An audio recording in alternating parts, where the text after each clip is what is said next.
Failure is an experience that touches every life, often with crushing weight, and yet it is also one of the most potent tools for growth. At the very core of human psychology lies resilience, the quiet force that allows people not just to survive adversity, but to emerge from it wiser, stronger, and more determined. The beauty of resilience is that it is not an inborn gift given to a fortunate few, but a psychological capacity that can be cultivated by anyone who dares to embrace failure not as an end, but as a teacher. When we fail, something deep within us stirs. There is pain, yes, disappointment, shame, frustration. But hidden within that suffering is the seed of transformation. The mind initially recoils, trying to protect us from the sting of rejection or collapse. We may hear voices in our head whispering that we're not good enough, that we should give up, that we are defined by this fall. But resilience begins when we stop running from these voices and start questioning them. Are these thoughts facts, or are they simply fear in disguise?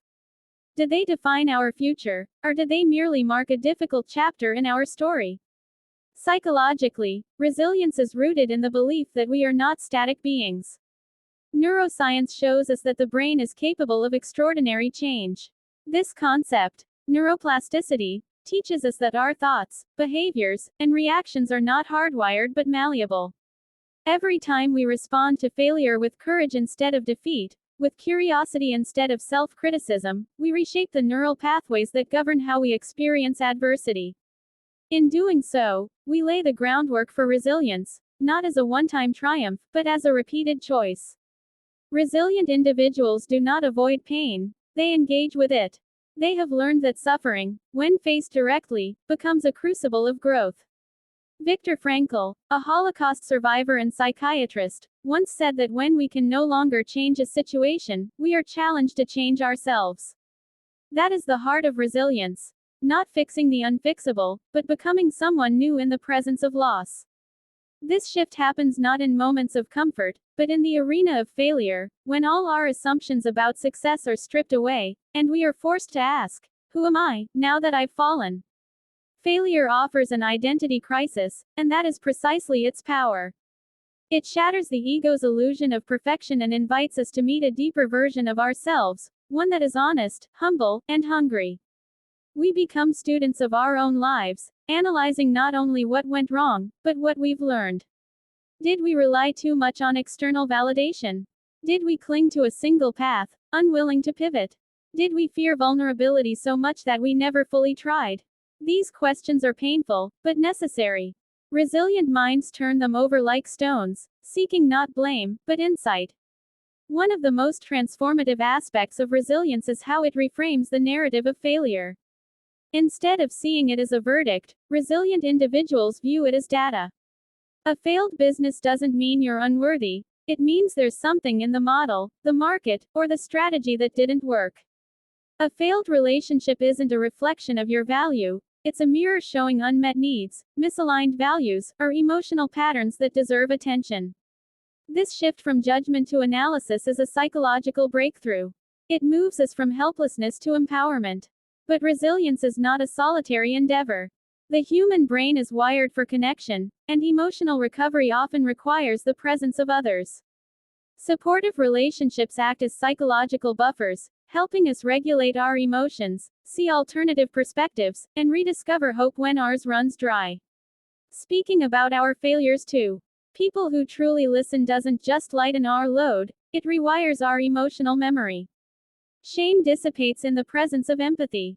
Self-doubt shrinks when someone believes in us. Resilience grows in the soil of human connection. Still, no external support can substitute the inner dialogue we have with ourselves. One of the most powerful practices in cultivating resilience is self-compassion. This does not mean sugarcoating our failures or making excuses.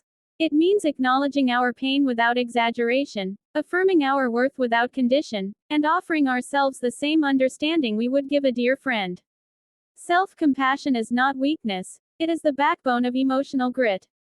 It quiets the inner critic and amplifies the voice that says, "You've got this. Get up." The road to resilience is not linear. It zigzags through grief, anger, doubt, and despair. But even in the darkest moments, a small voice persists, the one that refuses to surrender. It is the voice that says, "This is not how your story ends." And every time you listen to that voice, you build strength. Every attempt to rise, even if shaky or incomplete, sends a message to your brain: I am not broken, I am becoming. There is no failure that cannot be repurposed. Some of the greatest innovators, artists, and leaders have risen not in spite of failure, but because of it.